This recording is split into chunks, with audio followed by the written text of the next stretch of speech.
अस्सलाम वालेकुम, खालिद सैफुद्दीन 9 मई की कॉल लेके आपके साथ। सब में पहले आज के सेशन को डिस्कस करते हैं। कल की कॉल में मैंने कहा कि whoever understand the dynamics and chemistry of the market will definitely follow the trigger. ये क्यों कहा मैंने? इसलिए कहा कि बावजूद इसके कि मंथली वीकली चार्ट्स जो हैं वो काफ़ी बुल्स की ताकत पे दिखा रहे थे, मगर कंफर्मेशंस की हमें शदीद ज़रूरत थी डायरेक्शन के लिए। क्योंकि दूसरी तरफ मैं इस बात का भी इज़हार कर रहा था कि मार्केट 6% बढ़ चुकी है। साथ में मैं ये भी कह रहा था कि मार्केट जो माशी और सियासी हालात हैं वो मार्केट को थकाने के लिए काफ़ी हैं, वो थकावट पैदा कर सकते हैं। लिमिटेड एग्जॉस्शन या मार्केट में करेक्शन बिल्कुल आ सकती। तो इस वजह से मैं इस बात पे मुसर था कि ट्रिगर को फॉलो कीजिए। अगर आपने उस बात को समझा है तो फिर आपने ये भी देख लिया होगा कि प्री ओपन के बाद मार्केट जो है 42,306 के ऊपर नहीं रुक सकी। नतीजा क्या निकला? सीधा सीधा उसी लेवल तक गई जिसका मैंने जिक्र किया था कि 42,257 के नीचे ट्रेड करके 41,767-740 तक मार्केट जा सकती है, और उसने एग्जैक्टली 767 का लो बनाया। और मैंने इसको लिमिटेड एग्जॉस्शन इसलिए कहा था कि ऐसी सूरत में मुझे ज़्यादा एक्टिविटी नज़र नहीं आ रही थी, तो वॉल्यूम 31% गिर गए। मार्केट ने 412 पॉइंट का लॉस किया। अभी तो ओवरऑल सिचुएशन अगर आज के इंडेक्स की देखें तो यकीनन डिप्रेसिव है, मगर सिर्फ वॉल्यूम के हिसाब से इसमें हिचकिचाहट नज़र आई। अब जनाब ज़रा इस चार्ट को देखिए जो मैंने दिखाया है KEC 100 डेली का।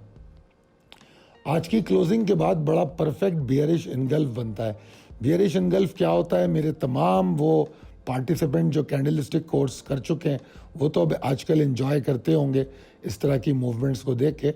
मैंने वो दिखाने की आपको कोशिश की है। देखिए इसको, समझिए क्या नताइज इसके निकलते हैं, और फिर उसके बाद प्रिसाइज लेवल टेबल है आपके सामने, अपडेटेड है। Possibilities and strategies as per technical chart.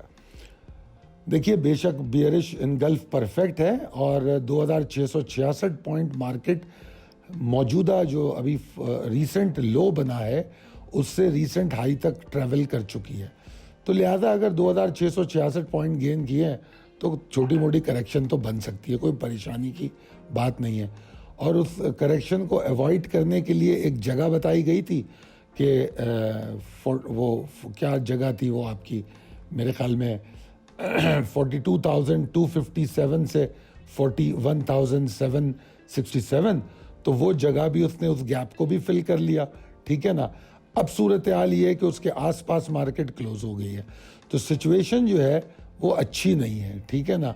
Market afford नहीं कर सकती मजीद गिरावट, क्योंकि जैसे जैसे मजीद गिरावट होगी अब बियर्स में कुछ एग्रेशन, किस चीज़ को कहते हैं, एग्रेशन पैदा होगा, मतलब उनमें थोड़ी सी ताकत पैदा होगी। ठीक है ना। तो क्योंकि अगर बुल्स के हवाले से देखें तो 41,895 के नीचे they can not afford to trade, इसके नीचे वो अफोर्ड ही नहीं कर सकते। ठीक है। दूसरी बात क्या है, 41,895 से 963 ये पूरा एरिया मेरे लिए एक रेजिस्टिंग एरिया है। तो मैं तो मार्केट में तेजी की बात करूंगा नहीं जब तक मार्केट इस पूरे एरिया के ऊपर रुके नहीं, खड़ी ना हो मार्केट, जब तक मैं कोई तेजी की बात नहीं कर रहा। एक बात हो गई। दूसरी तरफ आ जाए, इस वक्त मार्केट की क्लोजिंग 41,770 के काफ़ी क्लोज है। कितना बनता है यहाँ से? तकरीबन बनता है 830 लगा लें आप, तो 60 पॉइंट बनते हैं। तो 60 पॉइंट तो कुछ भी नहीं है। ठीक है ना। प्री ओपनिंग में गैप ओपनिंग हो सकती है। तो बहरहाल 41,770 722 के नीचे ट्रेड करती है तो मार्केट डिप्रेस है।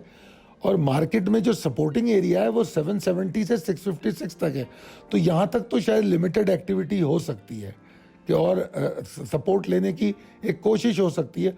वो हमको प्री ओपन के आधे घंटे में पता लग जाएगा। मगर अगर मार्केट 41,656 के नीचे ट्रेड करना शुरू कर दे तो फिर मार्केट 41,400 जा रही है। फिर मार्केट का टारगेट 41,400 है, और 656 is for me the immediate target. जो 656 है वो इमीडिएट टारगेट है, और 400 जो है ज़्यादा से ज़्यादा टारगेट हो सकता है, माँ सिवाय इसके कि खुदा ना ख्वास्ता कोई extraordinary aggressive behaviour bears में नज़र ना आ जाए। आई होप के कॉल को मैंने अच्छी तरह समझा दिया है, और उम्मीद करूँगा कि आप इसको समझते हुए ट्रेड करेंगे। बहुत शुक्रिया। अल्लाह हाफ़िज़।